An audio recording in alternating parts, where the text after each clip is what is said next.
sebagai stopwatch. Yang dibutuhkan adalah penggaris, busur, ini nanti ada pemberat, ada tali, ini namanya statik. Kalau ininya, kalau ibu nggak salah namanya head boss, kalau ibu nggak salah ya, nanti silahkan dicari. Ininya statik, yang tegak ini. Nah, nanti yang akan kalian ambil datanya adalah perbedaan panjang, jadi 3 kali panjang. Kalau ibu nggak salah 3 kali atau 2 kali panjang tali yang berbeda. Jadi ini ada tabelnya seperti ini.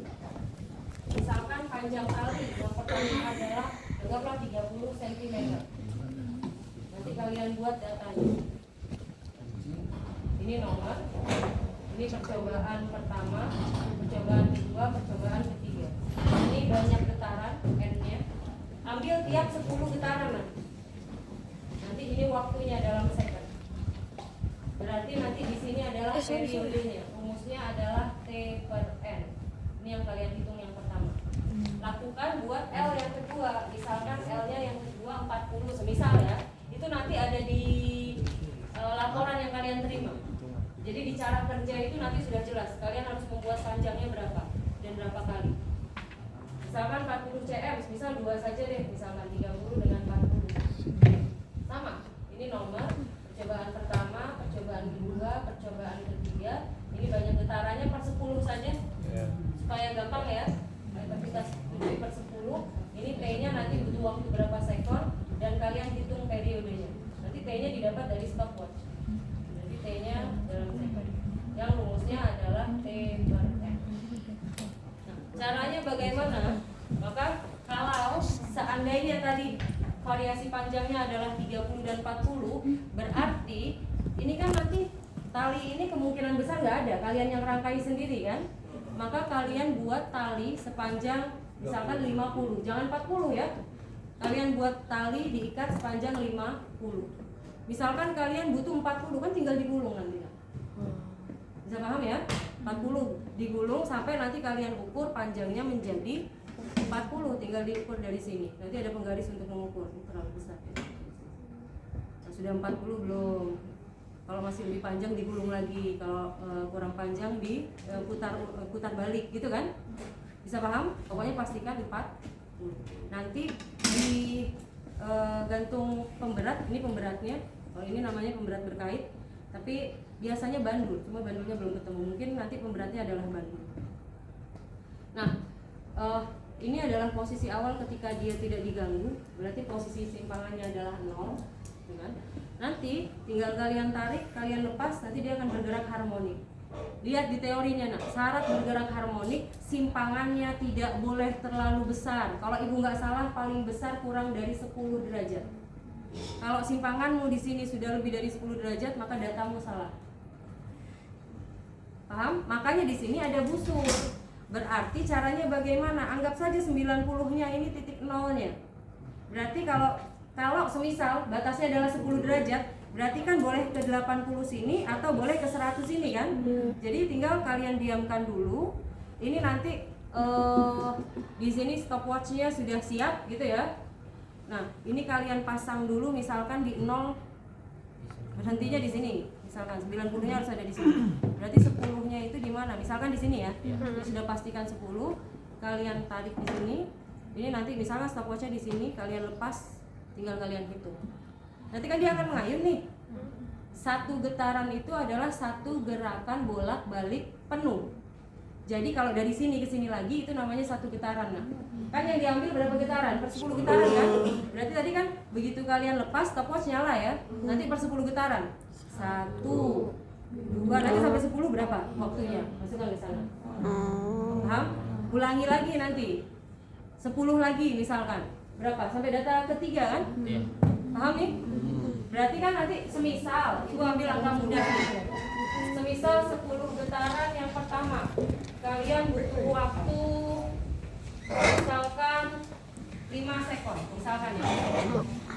Berarti kan periodenya kalian hitung kan? Dengan rumusan T per N bukan? Berarti 5 per ibu mudahkan aja angkanya nih. Ini 50 sekon aja deh. Biar mudah angkanya. Berarti ini jadi T-nya sama dengan berapa? 5 ya. Oke, Yang kedua, misalkan jadi 40 sekon, ini angka asal ya nak ya. Berarti ini jadi 4 bukan? Ya.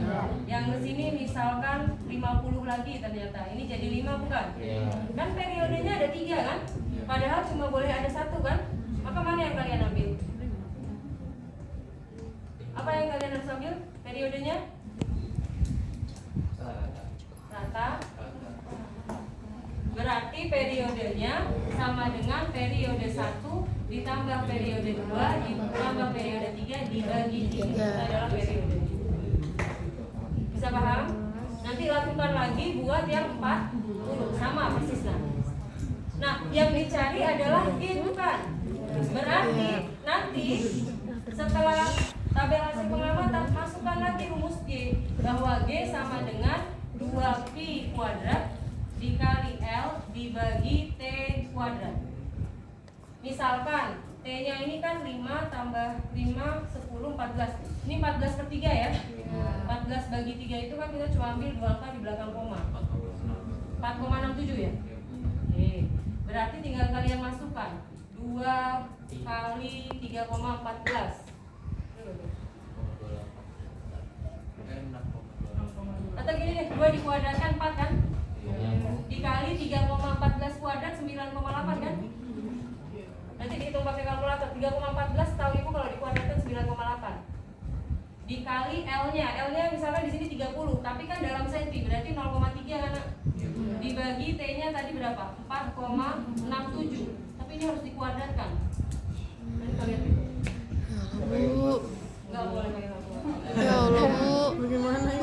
Ini yang sedikit susah sebetulnya. Nah, ini harusnya hasilnya berkisar antara 9,8 Ya udah, nanti saya juga sampai 9,7 masih diterima. Oh ya udah, saya 9,7 Tapi kalau aja. kalian dapat 92 itu sudah data yang salah. Langsung aja boleh nggak? Ibu kalau misalnya Kenapa? Kalau udah pasrah iya langsung gitu bisa gak Bu? Langsung gimana? langsung hasilnya. Nebak aja langsung.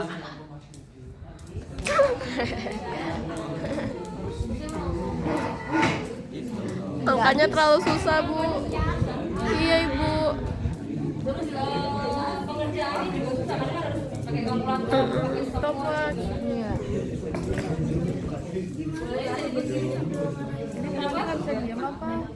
Itu panjang bantulah kami sedikit-sedikit. Ini nanti langsung dapat ini sama. Ya sekarang lanjut ke yang hukum. Berarti dalam hukum. Jadi nanti tujuan yang ini tujuan prakteknya apa nak? Mencari. Yang ayunan sederhana. Iya. Karena G kan yang dicari. Kalau ini tadi mengetahui volume benda kan, dan mungkin cara ukur dengan jangka sorongnya gitu kan. Pokoknya kalian dari sini bisa ambil kesimpulan kan praktiknya tentang apa. Nah, yang ketiga tentang hukum Hooke. Nanti silakan dibaca hukum Hooke itu bagaimana. Berarti landasan teorinya ya tentang hukum Hooke.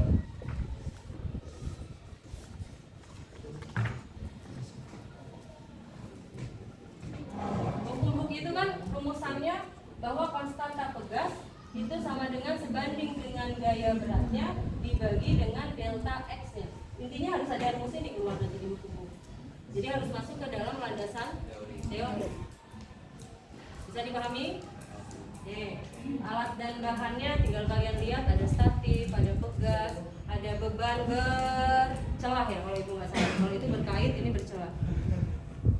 Ada penggaris, memang diperlukan penggaris. Ini talinya seharusnya nggak ada ya. Kita nggak perlu tali dalam pegas.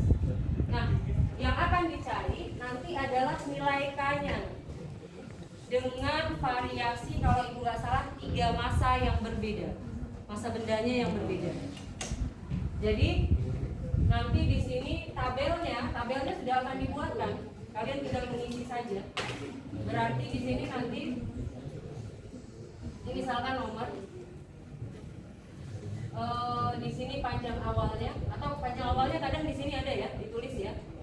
Kalau nggak di sini, ini massanya, ini nanti gaya beratnya sama dengan M kali G, pengganti dari F.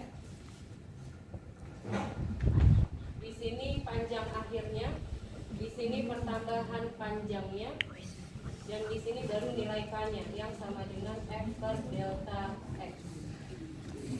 Tabelnya biasanya nggak akan jauh meleset dari ini. Jadi langkah pertamanya bagaimana? Kalian ukur panjang pegas sebelum ada bebannya. Dari sini sampai sini ya nak ya, pegas saja ya. Berarti kalian ukur panjangnya dari sini sampai sini dengan penggaris misalkan. Ibu ambil angka mudahnya ya, biar maksudnya ibu bantu cara hitungnya seperti ini gitu. Anggaplah panjang awalnya 10 cm setelah kita ukur.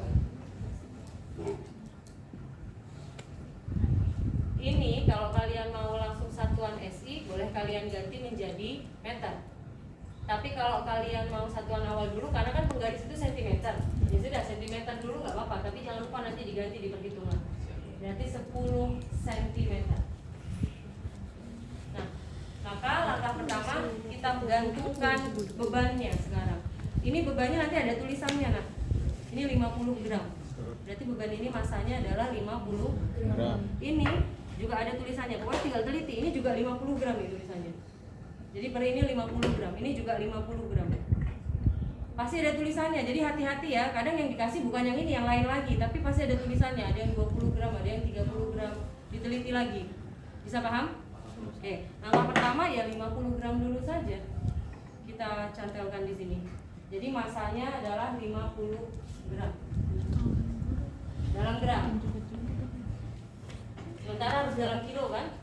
Berarti nanti gayanya akan sama dengan, ini kan berarti 5 per 100 kilogram, ya tidak? Berarti 5 per 100, anggaplah gravitasinya 10, angka mudahnya. Berarti jadi 50 Newton bukan?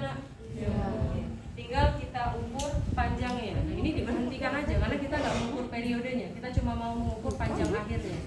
Dia pasti mulur kan setelah diberi beban. Nah, kita tinggal ukur lagi. Sekarang dia jadi berapa panjangnya? Misalkan ibu ambil angka mudahnya ternyata jadi 15 misalkan ya nak ya. Oke, berarti panjang akhirnya jadi 15 cm. Panjang awalnya 10, panjang akhirnya 15. Berapa perubahan panjangnya? Berarti di sini 5 cm. Ini berarti didapat dari XT dikurang X0 ya, pemasangan rumusnya. Berarti 5 cm itu 5 per 100 ya, atau 0,05 meter kan? Maka tinggal dimasukkan K-nya itu sama dengan F kali del F per delta X. F-nya adalah 50 Newton, gitu kan? 0,5. Oh, 0,5. 0,5 Newton, berarti ini 0,5 dibagi 0,0, gitu kan? Meter kan? Sama-sama dikali 100 dulu aja ini nak. 50 per 5 bukan? Ya kan? Berarti sama dengan 10 Newton per meter. Ini nilai K yang pertama. Bisa paham? Sekarang yang kedua, kalau itu nggak salah 3 variasi massa.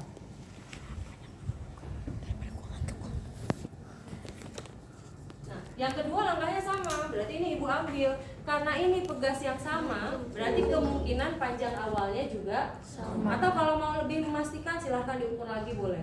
Kalau kalian mau memastikan.